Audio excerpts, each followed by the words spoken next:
and welcome to the Rag Company podcast. I've got quite a group here with us. It's a super podcast. Yeah, so you know what?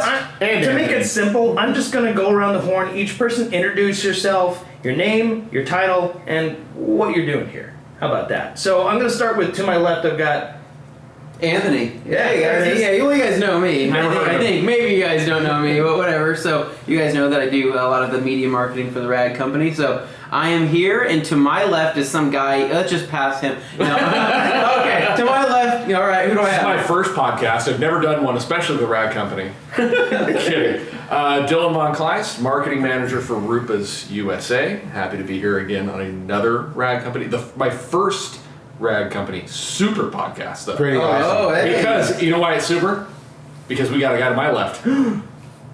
Oh, hey. Whoa! Mystery, because it's audio, nobody Jason Killmer. Oh, hey. The Sandman. The Sandman. Why am I here? Because the guy to my left told me I had to be here. And this is Andy Ward at KXK Dynamics, as well as Proficient X, and I am here to have a good time, enjoy good company, and just talk some shit. Nice. Travis Barnaby, RUPES USA, Northeast area sales manager, and I'm here to party. And we're in your territory, man. That's This right. is your zone. Yeah. There's one My last backyard. guy. Is there one last guy in here? The master of shine, Levi Gates. I like to drink Pepsi. Hashtag Levi drinks Pepsi. Business development, the Rag Company. So we're over here on the East Coast developing some business-ish. Yes, we are. We are doing some business development while we're here. So what are we doing this weekend? We're hanging out with KXK Dynamics Well, and yeah. RUPES. That's what we're doing. That's why Yeah. we're here. And we're here to support a distributor. Yep. So, Phil at Detailers Domain. We're doing the big Detailers Domain event, which is a lot of fun. I was just So we're talking excited. about downstairs, you guys. So if this podcast makes it out before Saturday, if it doesn't, it's already crazy. We're up to like 528. Well, this will probably go out after the event. so- So for those of you that are listening that missed it, There was a lot of people. there was You a missed lot out. of people. We discovered that there's probably capacity for about 400 last year, and there's already 500 and something RSVPs, and that doesn't include like people Insane. number. So it's going to be it's going to be a madhouse, which is cool because everybody's going to have a good time. And Well, there's- that's what we want. We've That's the got, reason. there's the usual kind of thing that breaks out at this show every year is you get Lambos and Ferraris and Porsches, but then you get Did you say Lambos or Lambos? Lambos. Whoa. But then you get also kind of the Euro tuners, some really cool Audis and BMWs and Mercedes show up. But then our friends from Swag Rides, they're bringing down a SEMA truck, a Ford F100 called the Boss F100. It's Dope. cool. Sweet truck. Some other cool builds. So there's going to be some stuff on top of just the mass of humanity that's there to, try tools, play with towels, learn some sanding stuff from these guys. It's going to be this is a first of its kind of event. It keeps getting bigger. This is only year 3, and it's gotten bigger every single year. And eventually, we're gonna kind of take over. Yeah, we're gonna take over like a parking lot. MetLife Stadium might not be that far off. We're gonna be at a convention center or something, Because I was going to ask what it's like, because you guys have been here before, but then again, it sounds like it's different every time, so you It's- can't really... It started out as a RUPES, and then Larry from Ammo comes in, and we did this one-time event. It was like 200 and something odd people showed up. And pretty good for- and that was the first year, and we did that as a combined. We did a class and the open house on the same day. Second year, we're like, oh, that's too many people. Let's split it. We'll do an advanced class on Friday and an open house on Saturday. Well, we did that last year. We had a sellout for an advanced class of 25 to 30 guys, and then open house was 300 to 400 people. We're like, okay, do it again. Year 3, and now the RSVPs are over 500. And that's just the people who RSVP'd on Facebook. There's just a bunch of randoms that are going to show up. So this could be 1,000 people. It could very easily hit 600-700 people who want to be there. The challenge with this event is there's limited space. So if you want to attend next year, if you hear this, get there early. Get there very early, or have a cool car because we'll wave you through. But if you're driving like a half primered Scion, we're gonna be like, all right, that's close, bro. Keep moving. But you guys, so this morning, what did you guys do, Andy and Jason? What did we do this week? Yeah, what did you guys do? Well, we had a couple of appointments with a couple of clients that have a couple of very unique collections over here. So the reason that, besides us coming and hanging out with you blokes, was to start getting into a couple of collections, talk to the customers. They were very, very meticulous guys who want. I mean, one of the guys that we'll work, we will probably do work with. I mean, he was talking about Q-tip and toothpick work that it didn't care how long it took. He wanted it done right the first time. He said, "I don't care how long it takes. Just let me know when it's done." Dream customer, right? Yeah, that's what Dream you want. customer. Yeah. He is a absolute dream customer. And we're talking, Whatever it takes. We're talking one of ones. Yeah. He has, on one particular car, he has structural carbon fiber control arms, titanium bolts. This is just for one car. All the cars are like that, so Right. they're one of ones. He's pretty tight with the manufacturer. This is definitely integrated within that realm of people that everybody wants to be in contact with when they buy said car from said manufacturer, but some strange reason he's out. Pick up a phone, first time ring, and the guy's on the phone with one of the directors of an OEM manufacturer. So it was very impressive just listening to some of his stories and each one of the car stories, and we're really excited to probably start knocking them out. When? July, August? In July. We'll see what's going on. A couple of manufacturer teams are actually coming to do something to one of his vehicles, and after that, that's when we're gonna start more of all the heavy lifting of what he does. But yeah, absolute dream customer. Usually with what we deal with, we try to be as efficient as possible, and we continue to be efficient with this guy. But it's nice to have a individual who calls us in, wants to actually talk to us, and appreciates and knows what we do. And actually appreciates, Knows your guys' just like we were reputation. talking about it at dinner time. It's all in the details. How many times do people in this industry actually say that? But this client is truly all about the details and everything. He wants to know everything that you've done from start to finish. That's what he loves. And he even said that at the end of each one of the car is complete and he's happy, but he enjoys the process of everything. Yeah. And a question that begs out of this, and we were talking about it before we came to start the podcast. So we started talking about our opinions of coatings, right? sure. So does this guy want, and maybe I would kind of say everybody go around and talk about this, but does this guy want coatings? Because if, my first blush, and I talked about my opinion downstairs, is Of course. these cars don't seem like the cars that justify a coating because they're never going to see a lot of daylight. Well, He said, I said, are you going to open up the garage door? He goes, that garage door will never be open. Yep, and once that car comes in, there's a quarantined area where every car is going to be prepped, and after it goes through that door area, it goes in, and we are treating this like museum pieces. So at least for Jason and I, we do both waxes, sealants, and coatings, everything, whatever. But what at least I personally like to do, and I know Jason also does too, is we really try to custom tailor it to each one of the clients and tell them, hey, call a spade, and these are the pros of coatings, these are the negatives about coatings, these are the pros about waxes, and these are the negatives about waxes too. And leave it up to them, because if they're entrusting you as the actual technician, you acting to them more like a consultant, you will get more long-term business. And that's what at the end of the day I'm concerned with, is not just doing a one-time job, wham, bam, thank you, man, make a couple of $1,000. It's more of gaining a client and having them long-term, and then that's where the referrals happen. Selling them the services that they actually need, not versus what you're trying to sell. I mean, we got to a point today, 2-hour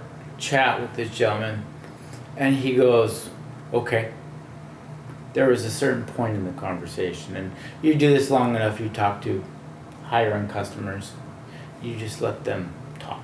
Yeah. Just let them talk, because they want to talk. So let Tell you them about talk. the cars, tell you about, He goes, okay, look around the shop. What do I need to do?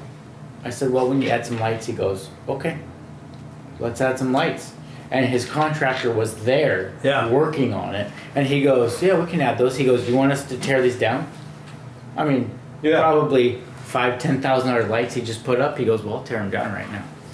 And that's what at the end of the day, Didn't even blink an eye. Yeah, and that's what, as professionals within the industry, that anybody who's listening and anybody who has any type of a detail business, whether it's from mobile to paint correction to hardcore restoration on the paint and body shop side, that's what you want to do with customers, is that you want to gain them. You want their trust, and not just like a fake fluff trust. Yeah. You want to gain their trust, and at least from my experience, it's that when you act like a consultant and actually share all types of knowledge, whether that's losing a sale over it or not. You're just being full disclosure and completely honest. There's something there's that perceived value that they could actually hold on to. It's tangible to them that they are able to say, you know what, I like this guy because he's honest, he's trustworthy, he sounds like he has a lot of experience with what's going on. Mm-hmm. Yeah. And he listens. Yes. It's a give-take relationship within the conversation. And then inevitably, if that goes well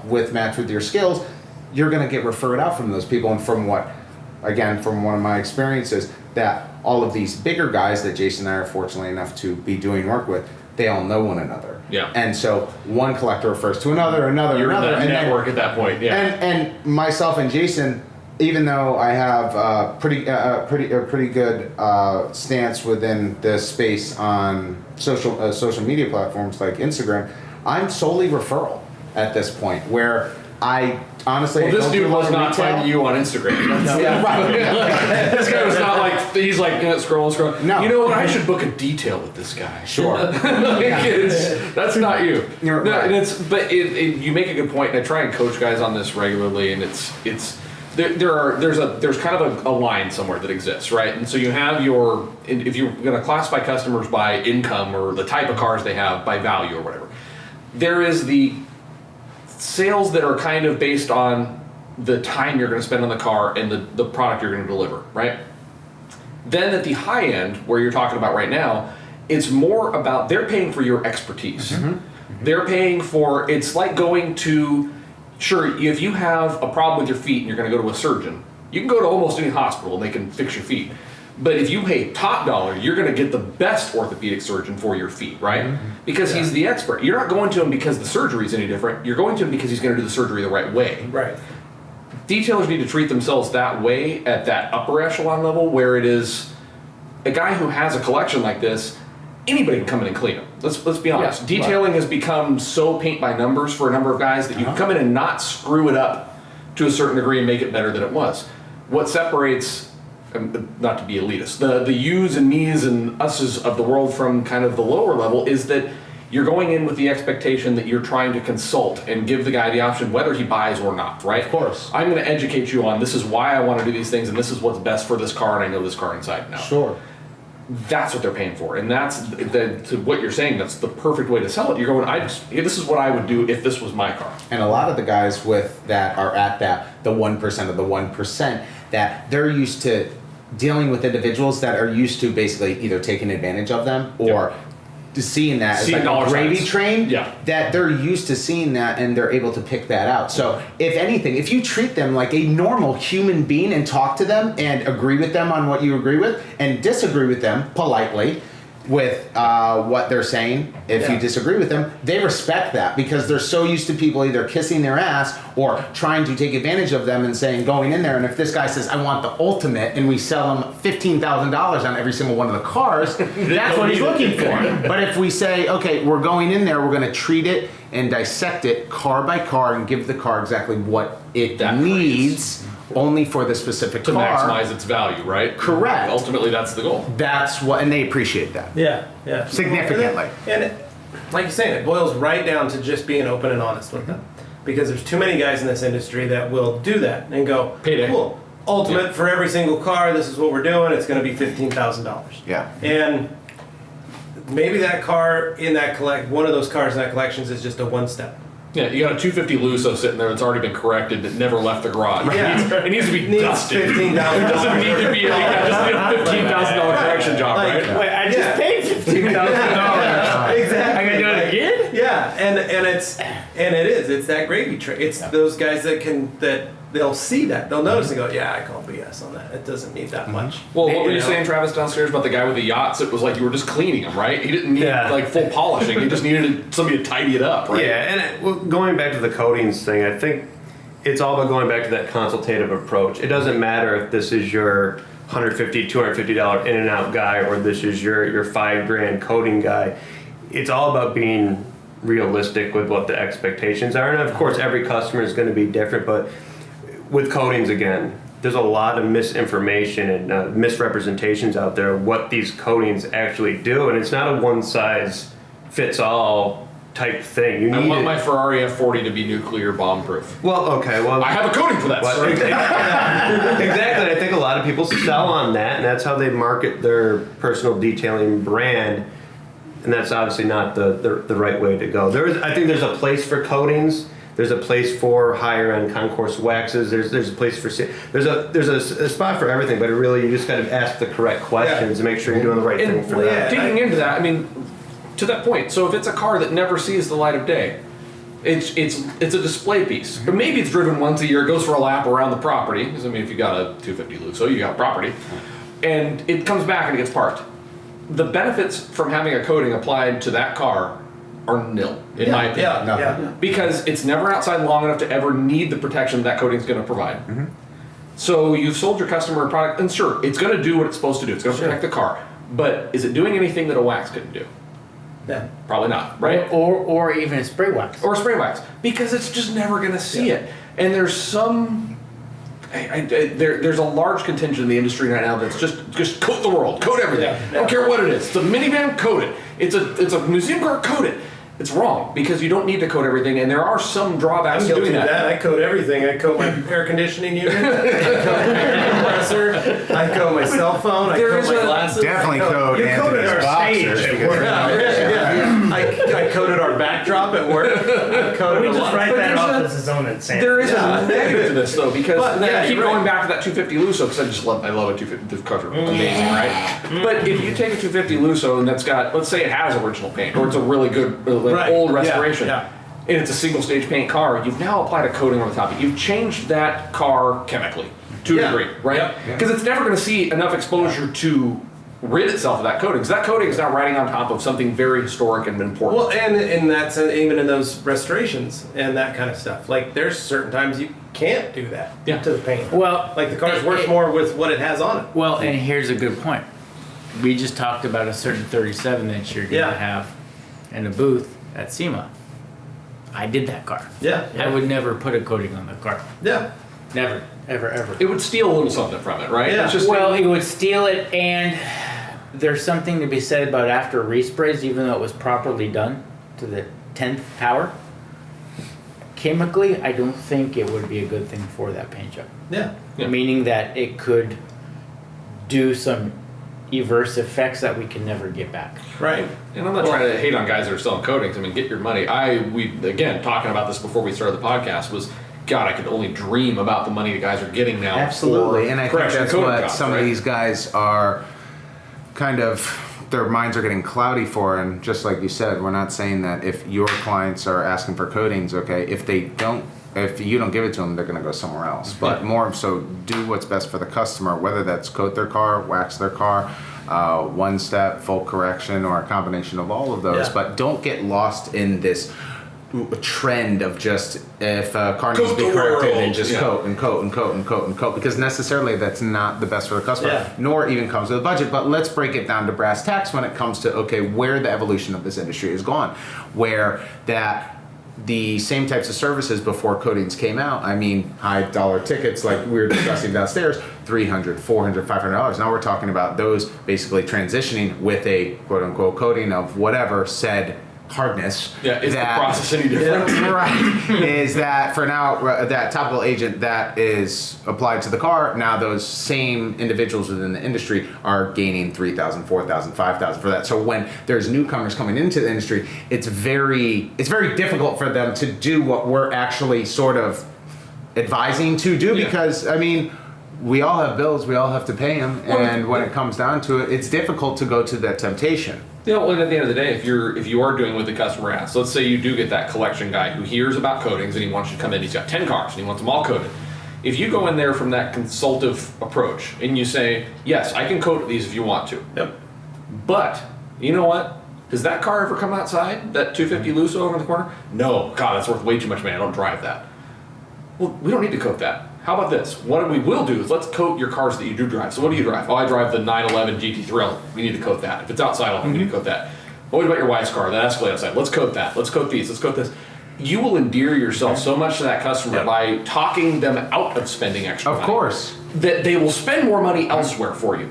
And ultimately, the the goal of what we should have as detailers, especially at this level when you're getting to this upper echelon collection maintenance, right, is you're preserving history to a degree. Yeah. These guys are investing in you because they're trying to preserve value, they're trying to preserve history, they're trying to preserve whatever it is, right?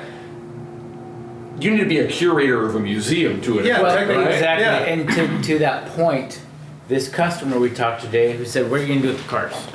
He goes, "They're going back to the manufacturer's museums." After he passes away, they're gonna. That's already a done deal. And Yeah. literally, the last people that will be maneuvering the cars are once it is slotted and Jason and I park them. No one is starting them other than for manual, regular kind of maintenance, and so They're not to taking keep them the off the lines hot running. laps. They're not Right. taking them off the hot laps. And other than that technician that's going to be actually sitting in them to run the maintenance, is that no one will even be sitting in there. Even the owner will not even be sitting. Because there. we asked him that. We said, It's "Are already you, at that point. are It's you not a going to problem. be sitting Yeah, in it's this?" not. He It's goes, a piece of "No." art to this Yeah. individual. Once you're done touching with them, they're going, and I pass or whatever happens, I already have it set up where they're going to the OEM museums. There are two manufacturers. Yeah. Already done deal. And we're talking about stuff like that with with these vintage pieces, and one of the guy's cars was the last one off of the line. And so that's where, with all of these customizations, because it was the last one for this said model off of the line, the manufacturer actually went real gung-ho to put all of this new advanced technology that they now use in Modern day. current designs Yeah. of this actual car. So when you're dealing with those types of people, you really do, even though you kind of want to say when he says, "I want it all," you kind of have to sit back and make sure that it's being done correctly. Right. You're consulting him, and that you don't get ahead of yourself, because these guys are so used to people getting there and salivating when they say, "I want basically 5-star hotel, penthouse, just give me everything." Like Travis wants. Right. Yeah, right, yeah. right. Penalty. Travis doesn't care what it And a couple, He is staying on the more fifth years, floor. and, you'll be That's an extra budget We, dollars. just so Right. everyone knows, we're all on the 3rd floor of the Hampton Inn and Paramus. In my Look at that view. in my hotel room. 3 Jersey Right. jug handles out there.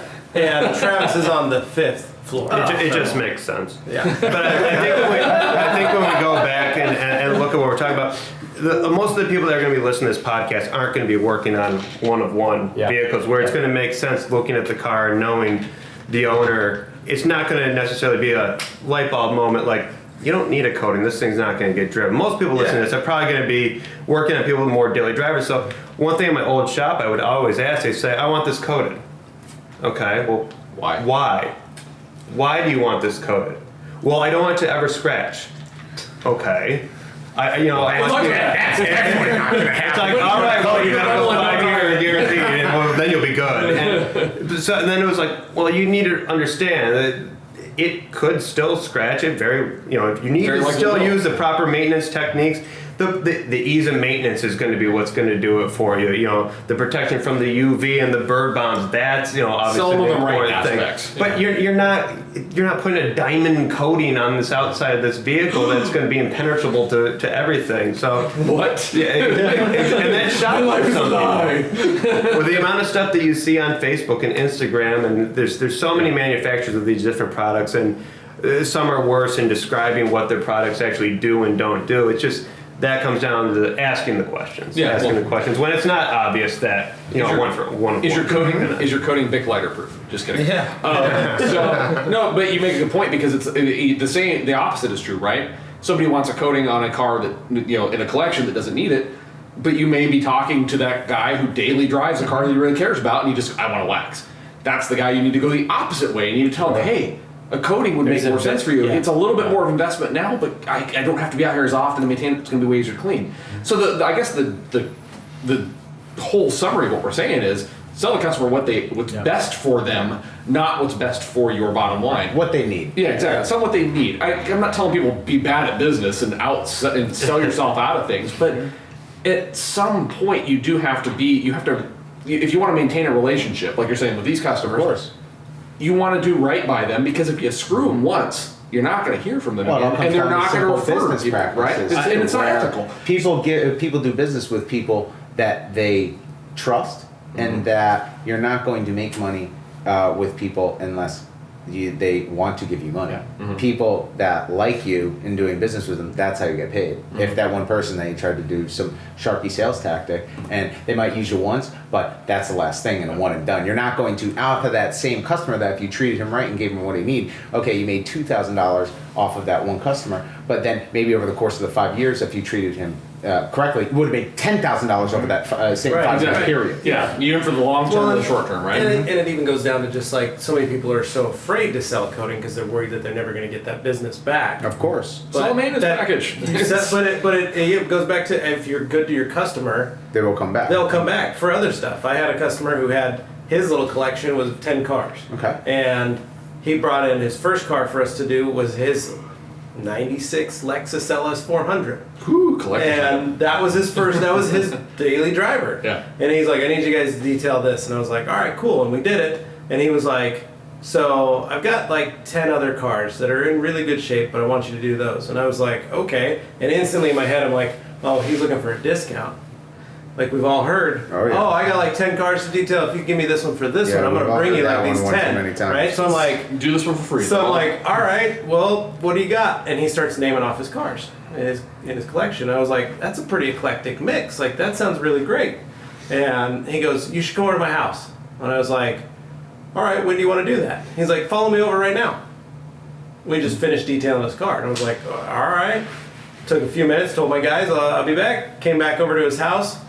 And he lived clear across town. I didn't know that. I thought he was like down the street. I was like, I'll be right back. And then we drive all the way across town. We get there, and I'm at his house, and it's a simple, like 1,500 square foot, two car garage house. And I was like, where are these 10 cars that you're talking about? Down in the basement. Yeah, yeah, the Batman, right? And so we walk up. We walk up. Yeah, we walk up, and he pops open his garage door, like punches his code. His garage door opens, and it's a double-length 2-car garage. So I'm like, oh wow, he's got 4 cars parked in there. Yeah. And then he goes, so this is my wife's Mustang, 65 Mustang convertible. These are my 240Zs. Here's my, I've got this Challenger sitting here, a 72 Challenger. He's like a crazy plum purple or whatever it is. He takes me back out. He's like, let's go out to my shop. I was like, this is a huge garage. Holy cow.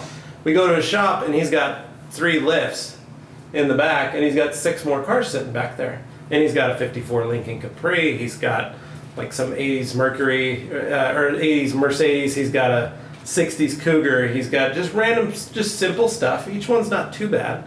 And he was like, I want you to just go through the whole thing. Tell me what all it needs. That's what I want to do. Let's get it all scheduled. And over the course of a couple of years, Matt and I worked on a couple of the Code cars. all of them. Just kidding. No, but we coded 2 of them. Yeah. Because they were the 2 he drove the most. He's like, I want that 54 Lincoln coated. I'm going to drive the hell out of it. I'm going to put as many miles as I can on it. And this was a one owner, like 30,000 mile Lincoln. And that's the right way to go. And he's like, I'm going to take it to every single car show this year. I'm going to take it to parades. I'm going to do all this. And it was a repaint. But it was it wasn't a great repaint, but it was a decent repaint. And so we fixed up some spots, took out some runs, cleaned it all up, polished it out, and then coated it. And then we coated his Z, because that was when he's like, I drive this every single day. This is my favorite car to drive. I was like, well, coat that one. Everything else was simple wax. Some of them we didn't even need to polish because they were fine. And it was that. Because you're honesty and integrity. Because we were honest, and he referred so many customers. Of course. I mean, we were getting customers left and right that were like, yeah, Greg, Greg sent me down here, da da da da da. It was like, holy cow. And it was just, it wasn't a huge collection. It wasn't a massive collection. It's a normal guy with pretty normal cars, but he cared about his cars, and they were fun for him to have. Isn't it funny you run into some of these collectors, and I know a particular collector in Seattle. He's no longer with us. His daily driver was a Chevy Cavalier. Yeah. He'd buy a Chevy Cavalier. This gentleman, Highly collectible. yeah, highly collectible. This gentleman just passed away. He donated $61 million to the Seattle Children's Hospital. Yeah. He was a multi-bajillionaire, if that's even possible. He was. It's a word. But his daily driver, his Yeah. daily driver was a Chevy Cavalier. Another hot rodder by the name of George Poteet. he is the Michael Jordan of collectors in the hot rod industry. He's made a lot of high-end shops very known.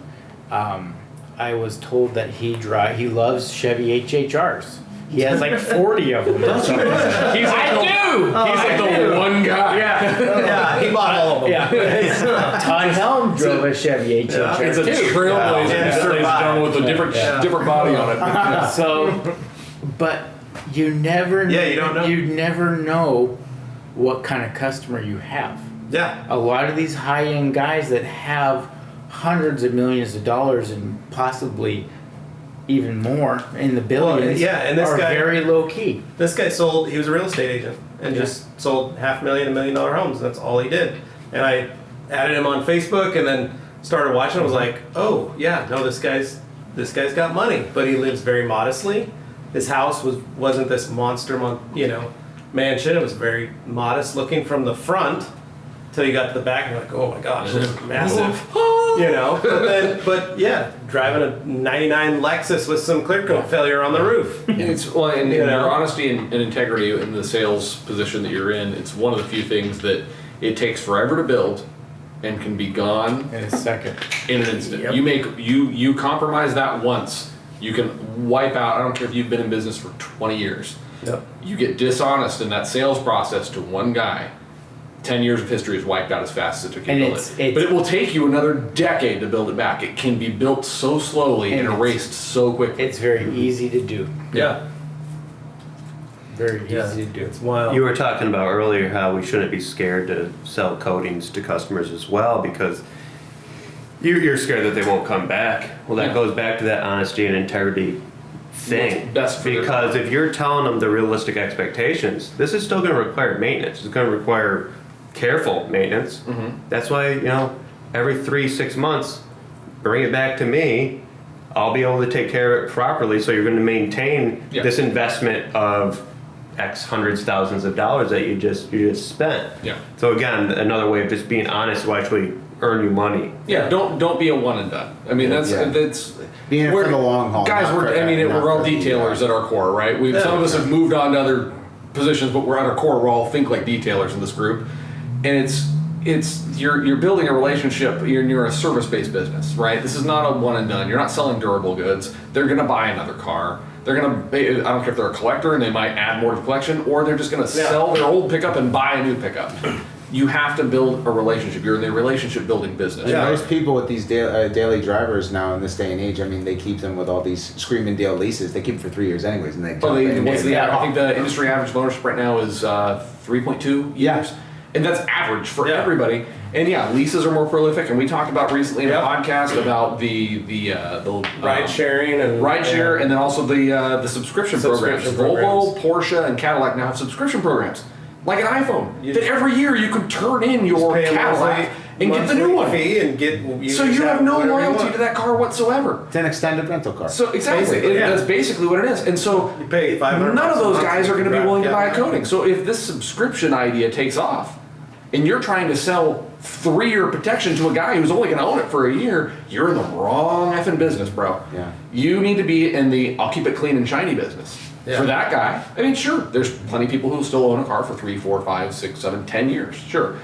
But for those guys, the vast majority of people that seem to be going to the subscription service, selling them a 3-year coating on a car that they can turn in every year is like selling ice to Eskimos. It's not even logical. It's not. It's just nothing. But again, though, the industry is so ingrained into this one and done. I'm going to sell this guy a $3,000 coating, and I don't care if I ever hear from him again. So Travis's point, sell them the $3,000 coating, but then work on them with a maintenance package or whatever your correction and coating price is. It's going to be $3,000, $1,500, whatever it is.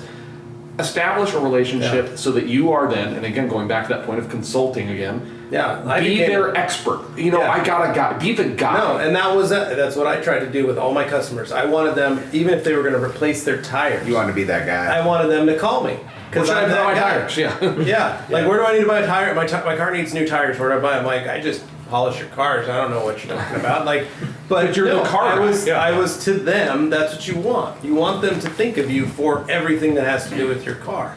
And then that ingrains them. They feel that sense of trust. They feel that sense of safety. And you don't think that a person like that's not going to refer you? Yeah. You kidding me? Well, I mean, how many times have you been, Like, you've had a landscaper or a contract or whatever it is, and you're sitting around exactly how we're sitting around right now. You went and had dinner, and somebody mentions, oh man, I've been trying to get my yard done. Oh my, dude, I have the best landscaper. You gotta call my guy. Yep. Be that guy for your customer. Yeah. You bought it. Oh, dude, you just got a new car. I have this guy. He's incredible. You have to call him. Here's his number.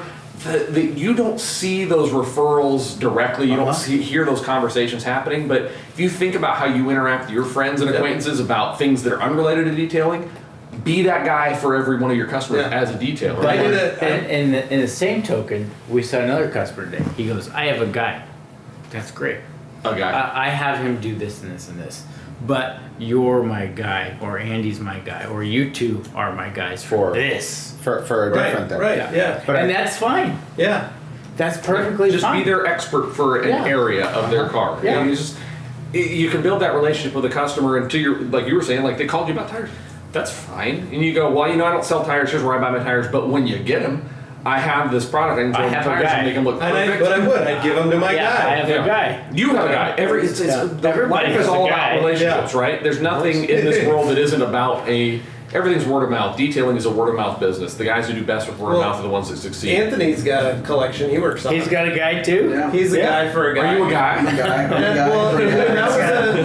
That was a good get for you. That was a very simple, easy one you walked in on. Yeah, that was a really good one. So I got to Talk about that one for the group. Yeah, so I got to do a bunch of really cool cars. Was that the So- GT guy? Yeah, so that was the guy who had the GT, the 2006 Heritage Edition GT. He had two identical 65 GT 350s. He had a third GT 350. He had an R8. He had a Cobra, Factory 5 Cobra, and a bunch. It keeps going, and it just Changes every It just month. changes, every month or so, and he's been an awesome guy to work with, but he just really, he trusts everything I say. Everything he comes to me and says, hey, can you take a look at this? And it's just all about building that trust. For example, he had a 4-screen 67, I think it was a 67 GT something, and It was a Ford GT, like 500 or 350. it was a 350, and so he had me come over and check that out, and he said, I think the paint's original. And I went and checked it out. The car only had 7,000 miles on it. OEM, factory miles on it. Everything was OEM on it, and I'm looking at it, and the paint had started to fade and patina in certain areas, and I said, yeah, that's the OEM paint. And so he's like, well, can you do a test spot? And I said, I don't really think we should do that, but if you really want to see if it would do anything, I can do it. And I did a test spot, and all it did is make that faded area a little shinier.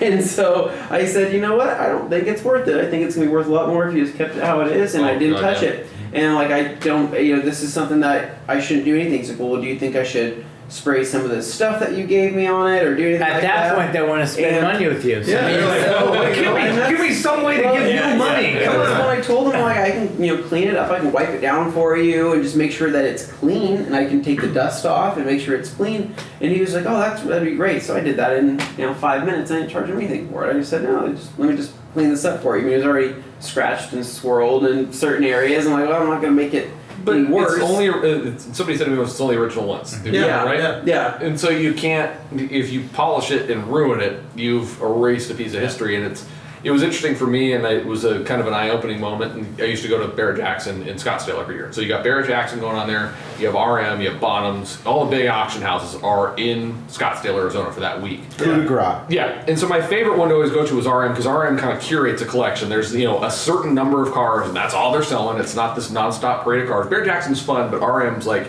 if you really nerd out on weird cars, RM and Bonhams is kind of the ones to go to. the high-end cars. Yeah, not yeah. the cheap So ones. RM, they in the last few years have started having barn find cars. They're sitting there, and people. It's funny. You sit, the people are walking through the gallery looking at these cars, and it's it's a Shelby, original Shelby body car, but it's all it's got cobwebs and a rat's nest in the seat. And there's holes, and it's dirty, it's filthy, and people are actually complaining, like, I can't believe they're trying to sell this.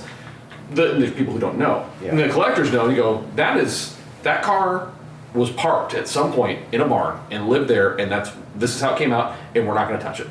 We're going to leave every bit of dirt and dust on it, and there's value in that. And Patina. Is patina, dust, dirt? I mean, I'm not kidding. Like glove box with a rat's nest still hanging out of it, and it's sitting there on display, and you think, oh my god, that's weird. Well, but then I'm talking to a collector. He goes, that car is worth more because they can actually document the day it was shut off, the day it was put away, and the day it came out, and they know exactly where it's been the entire time, and it's going to go into another collection somewhere and sit there exactly like that. Rat's nest and all. Rat's nest and all.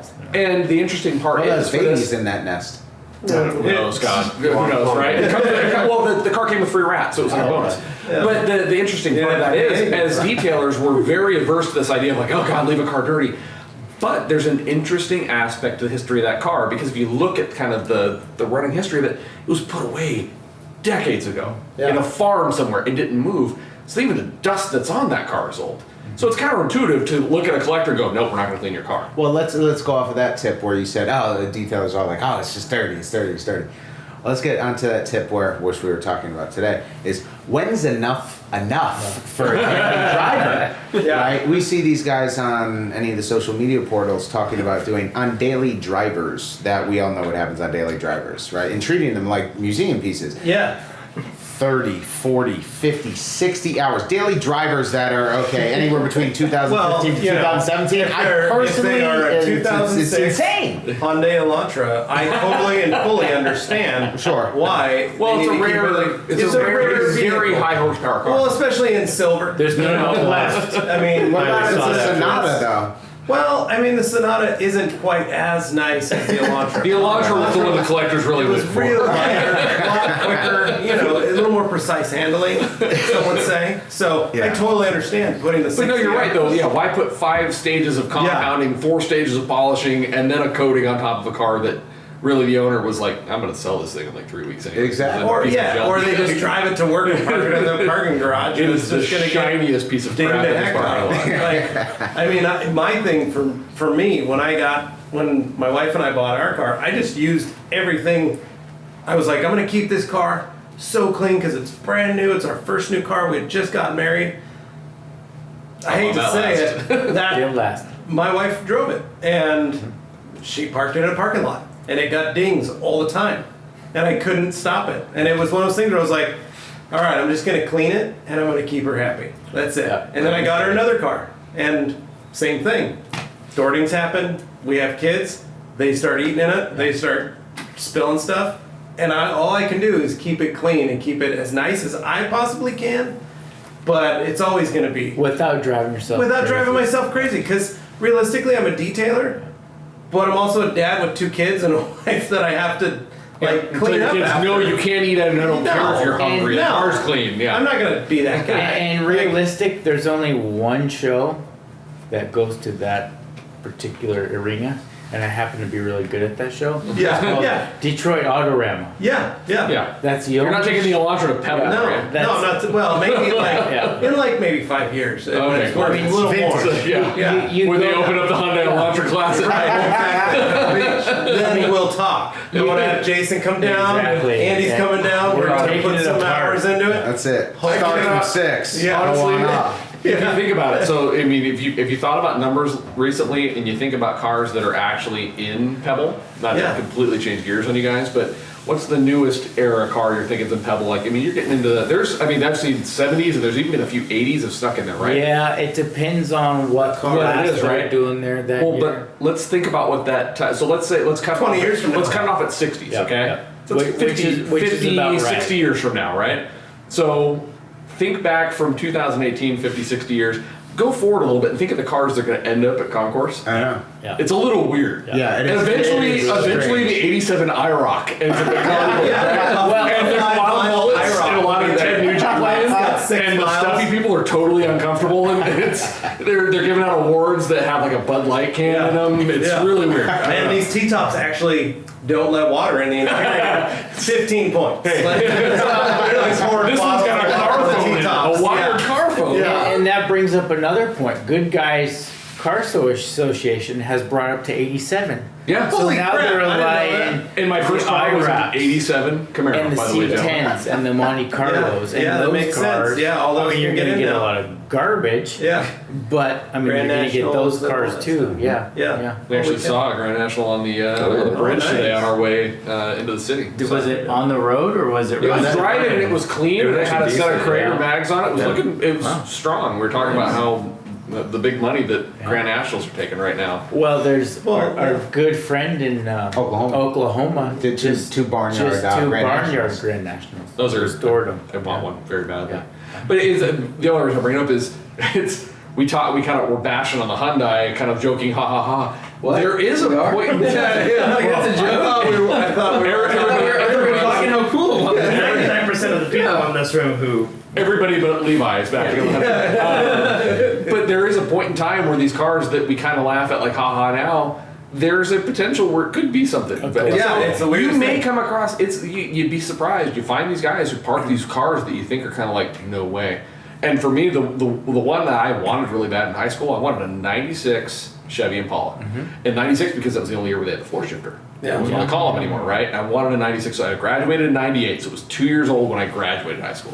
Yeah. And I wanted a 96 Impala like nobody's business. Oh, I wanted a 98 SS Camaro. I will still own one at some point. It will happen. But they're still, people want them, but they're not highly sought after. Yeah. But there is coming a point where that car becomes it becomes the 250 Lucifari. Yeah. Maybe not on that level, but you know what I mean? It becomes that, It like, becomes a collector. they built more of them than Ferraris, but I mean, it still becomes a collectible, highly sought after car. So you also can't be too jaded about the Hyundai Elantras of the world, because if ultimately your customer is really, really proud of whatever that car is, if it's a Toyota Camry, but it's a fully loaded, like this Anthony crazy package. you bought a daily driver $1,500 Civic. Oh yeah, dude. And It's the cleanest $1,500 nicest. Civic you'll ever see. He was like, I gotta just drive this because I don't want to put miles on my Evo. And then you bought it, and then it was like You fell in love. you thrashed hard on that thing. You got spoilers and bumpers and fender and. I didn't think it was doors. gonna end up like that. I got it, and then Well, it does have like, VTEC. Yeah. It does have VTEC, so I have that going for me, which is nice. when But you no, bought it, though, the fender didn't quite look. no, yeah. I mean, don't get me wrong. It's not perfect, but I like it because it's not perfect. Because if it was perfect, like I already have to fight myself from like saying, yeah, it's got a couple dings, after maybe $200 worth of PDR and maybe a respray. This could be. I'm like, no, don't think like. Don't Stop doing that. Stop. I'm like convincing myself to not put any more money into it. But the idea was just to get it to where I felt like I could at least get out of a parking lot and be like, okay. I feel comfortable But getting what's out. fun about that car is it allows us to play with it. Oh, we can absolutely. practice on it. We Absolutely. can polish on it. We Well, can 'cause, do like, stuff. 'cause, Same thing with the Elantra. Yeah. We can just do stuff to it. But put yourself in the customer's shoes. to If you try don't know because we detailing, are testing. if you don't know detailing and you're an Elantra fan or you're a Civic fan, again, selling to what the customer wants. If you didn't know squat about detailing, you came to me and said, Dylan, I love this car, what should I do? I would be like, dude, if you want to preserve this Civic forever, we should code it. This is Which he important just to do. did. He just did do He it. actually did it. I did do it, but I did Like, it as a test coating. Right, It was yeah. kind of more of like, well, we'll see what lasts and what doesn't last, but I'm not going to be like Yeah. if Levi's like, hey man, we're polishing all of that off and we're gonna try something new today. I would say, yeah, let's do it. Well, You know, like let's me, go for it. I polished off the coating off the Elantra on the hood of it, Yep. showing a customer, teaching them how to use a polisher, how to use a pad, how to use this product. We polished the coating off the front of the car, and what happened? That's right. You got in an accident. I got in an accident, That did happen. Like but it was totally immediately. because I literally removed the coating. If I I think wouldn't have that removed it, It would have stayed. that would have stayed totally fine when I rear-ended that person. I have a coating that will protect your car from car accidents. See, and that was my own fault for not putting that coating. It comes with an 85-year warranty. Actually, the only two things that survive a nuclear blast are my coating and cockroaches. Oh well. See, and if I would have had your coating, I wouldn't be replacing the front end on the car. Yeah. There you go. Yeah. You know. So But that all goes back to, I mean, quite frankly, let's just be realistic. When it comes to these stuff where where's enough's enough for most people, is that I would say maybe 5 to 10% of the people who are actually our clients know exactly what we do. So Yeah. is it necessary to go to those extremes? And that's why Yeah. it's all just like a chest beating contest between detailer to detailer and region versus region of who's bigger, badder, could do wilder. Now with disassemblies with PPF, and that we could go on this tangent forever, but that why there are individuals who are very, very highly skilled within this industry, but that lack the customer serviceness, and they actually do worse than the guys who have more customer service, aren't that skilled, still have enough to get them by, and are actually more successful and put more money in their pockets. So customer service really reigns supreme within this industry, from mobile detailer to paint correction to the restoration gurus. Isn't it kind of weird? This entire podcast just centered on selling people what they want. Yeah. And understanding how to sell people what they want. Yeah. If your customer doesn't want perfect, don't give them perfect. Sell them a one step that gets them 80%. If your customer wants a coating, sell them a coating. And we If were it makes talking about sense. that today, right? With our second meeting, of that everybody's idea of perfect is different. Yeah. And that's Oh, what yeah. I hate, and probably is one of the biggest kryptonites of all detailers, is that when a customer says, "I want it perfect," because personally, my idea of perfect is not the idea Definitely of a not. customer. It's not even close. I got a weird idea for we talked on the podcast when Dylan was down that like one of the best things I ever did in my shop was we'd do an interior and I just wash the outside and spray tire dressing on the tires. It's perfect. And people walk up and they're like, "Oh my god, it's so My car's shiny. never looked this My good." car's never looked this good. I can't look at the paint." I'm like, "It's washed." I literally just cleaned That's it. all I did. I literally removed a layer A light of crust. layer. I didn't acid wash it. I didn't clay it. I didn't do any decontaminate. I didn't do anything, but I just washed it with soap and water. That's it. Nothing and they're you like, can't do. You and your witchcraft. no, they would freak out, and that was like, and it was $150 Blown away. retail, and they were like, That's their just expectation, floored. though. You Yeah. deliver what the customer's expectation is, and that's it's it. not. You're like- It's as much as I say it's not a complicated concept. It's not. It's really complicated for some people. For some, Yeah. Nope, I gotta sell everybody a coating. Yeah. Really? Well, they get You don't more have to. focused on actually watching what other guys within the industry do and then Yeah, and competing that is with. big So thing. you always have to keep on. Basically, you are your biggest competition. You're aware of your surroundings and what people are doing within the industry, so you stay current and relevant. But at the same time, if you focus on other individuals who are, basing price wars or just skill levels. Oh, I did 40 hours. I did 50 hours on a Corvette. You get lost within and what the customer actually wants. Well, remember who you're detailing for. You're Yeah. detailing to put money in your bank account to put my food on Right. your table, Absolutely. over your head, right? You're not detailing to impress other detailers. No. Yeah. Well, and that's the same thing. We're all manufacturers here. Yeah, Okay. technically, yes. So we all are. Nobody noticed until Yeah. now. Yeah, whoa, Let's holy make cow. stuff. yeah, You are now making Got sense. deeper. Ground yourself. well, We're going deeper. and that goes to manufacturers. Yeah. Just pay attention to what you're doing. Yeah. Don't worry about the other guy. That's all that matters. Yeah. Well, If people copy you, they copy you. Yeah. Count that as a pat on the back. You're doing something Yeah, right. take it as a compliment. Who copies someone that they actually don't like their build? And That then guy copy? sucks. I'm gonna do exactly what he does. Exactly what they're- yeah, hell with that guy. I'm gonna do this. One of the best pieces of advice I ever got was nobody builds a really nice house out of stealing bricks by their neighbor's Oh. yard.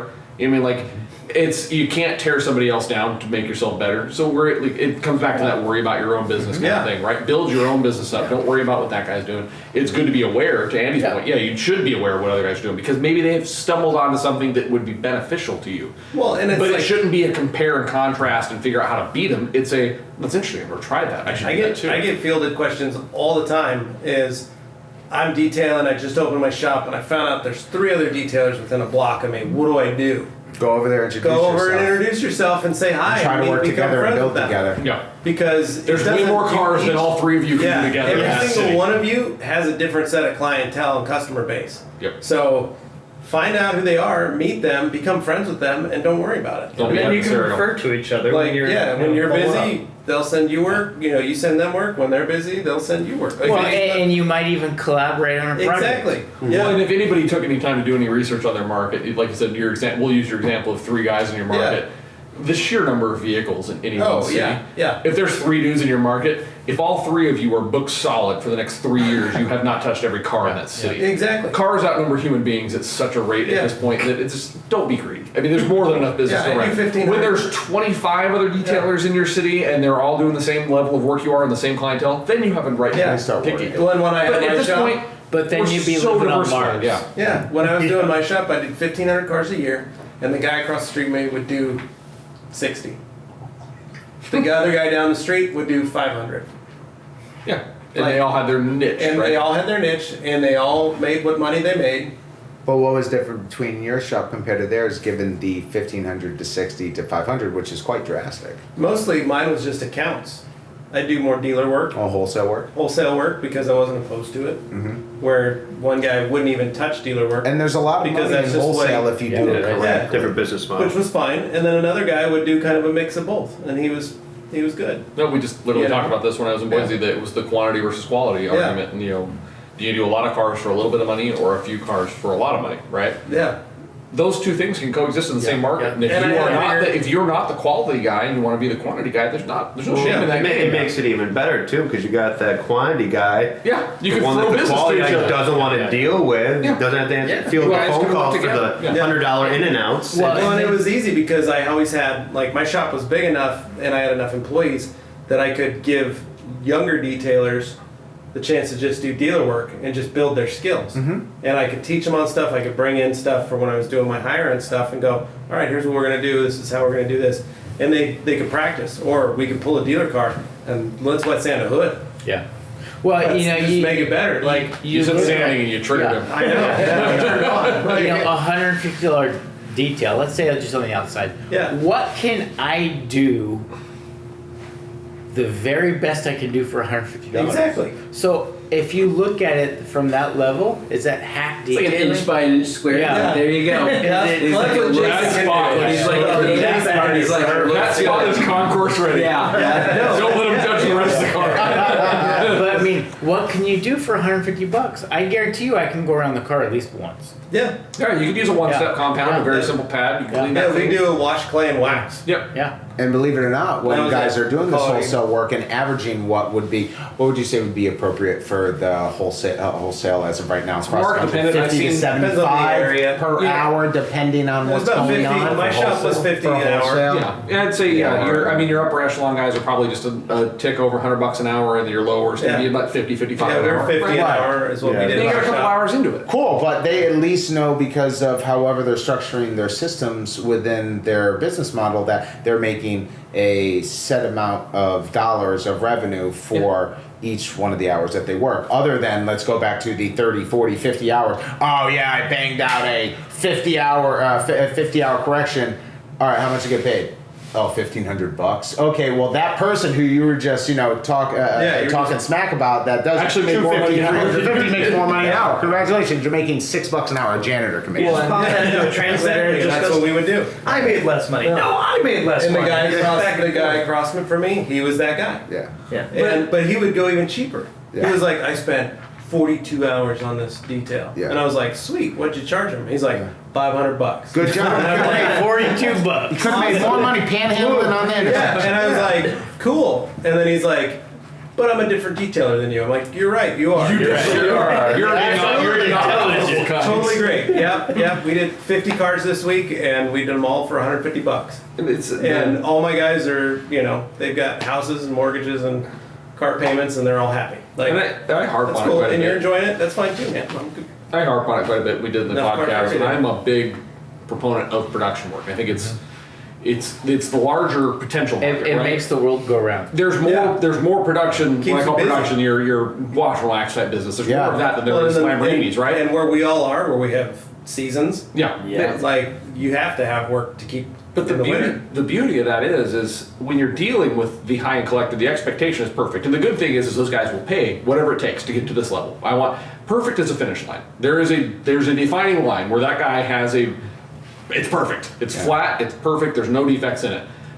The beauty of this wash and wax work is there's not a finish line. It's a improvement. I just need to look better than when it started, right? And then repeat. Yeah, and you can just do it over and over again. It doesn't matter if you take a car from a 1% car to a 40% car, or you take a 40 to a 100.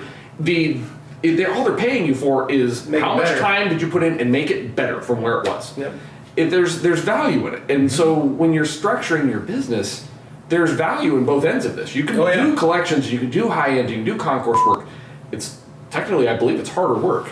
I mean, it's I think so. concourse. I It's think concourse you level guys is way under. better. Yeah, you guys do. It's like you're under a microscope. Yeah. The expectation is Yep. high, and there's high stakes. Yeah. If you're polishing minivans for $150 a pop, Yeah. There's the expectation not much is risk. it looks better than when they drop it off. improved. That's the expectation. It's improved. The Yeah. customer's happy. What else do you want? And So so when you're taking a perfect car, let's take Dan's car for Yeah. example. Okay, before I touched it, it was pretty much perfect. Yeah, in the eyes of the guys that were putting it together, we're like, this is perfect. it is the most. Now make it more perfecter. If Right. that's not working. Let's make it perfecter. No, but that's what you did. Yeah, I You tried. brought it to a I different hope level. so. You Maybe brought it that's to what a I different tried. level. And there's a stress level there because Right. that's all I've done for 18 years. Yeah. There's a lot. It's Is, pressure. is that level? There's always a pressure. Because I guarantee you 90% of those detailers who are spending 50, 60 hours on their daily drivers wouldn't be able to tell No. the level of work that No, you do. they have They no wouldn't idea. notice. Yeah. But I can do a quick one step or a quick once around the car, and that improvement looks vastly better. Yeah, But I made more money doing the quickie stuff, yeah, and there's less risk. So if I burn through or something happens, not a big deal. yeah, I go through a $150,000 paint job, it's a little bit of a big deal. yeah. So it's a give and take. It depends on the day. Some days I'd want to do a regular car. Other days I'm like, I don't want Give me nothing all to the do with Hyundai that. Elantras you got. Yeah, give me $100 details because I can smoke them. Send them. Yeah, Trailer of Hyundai Elantras. it's just you can make money either segment. Yep. It just depends. I mean, in a perfect world, you have, and I have a good friend in Seattle that has transitioned. Wholesale department, retail department. Guess which one makes the more money? Wholesale. By a lot. Wholesale all day. All day long. He has one account that he averages about 80 to 100K a month. Yeah. One account. Oh yeah. It's easy. Yeah. Well, did we cover I think we a ran whole the lot of gamut ground there. in that Yeah, one? Holy I think- crap. That was good. That was round robin right there. You guys should definitely come hang out more often in my hotel room. This was This is very way more generous interesting than of yesterday. Dylan. We were just watching Netflix in here.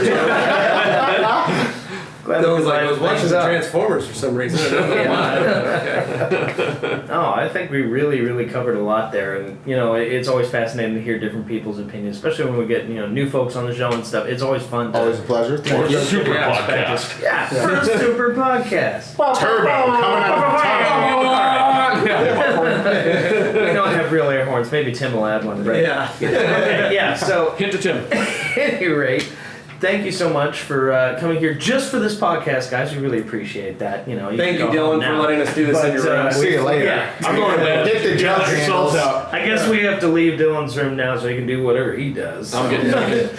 But at any rate, I think that Dylan, sums it up. dude, we're still in here. Put my pajamas on. Hey, you gotta wait till we leave. Okay. Anyway, thank you so much for listening. If you're on shoutengine.com, it's the Rag Company Podcast. If you're watching, it's on the Rag Company YouTube channel. The Rag But Company you're not Podcast. watching this one because we're not recording it. No, but I'm just gonna put a picture up and it'll play. So it's not gonna be a real video, but it'll be a video. Trick him. And a bunch of people are gonna be like, bamboozled. And it'll work for an hour. 5 minutes. Yeah. Those guys are Switch. Dane, look at Oh, if only you could see the fun. Okay, anyway, guys, that's enough. We'll see you later. See ya. Bye.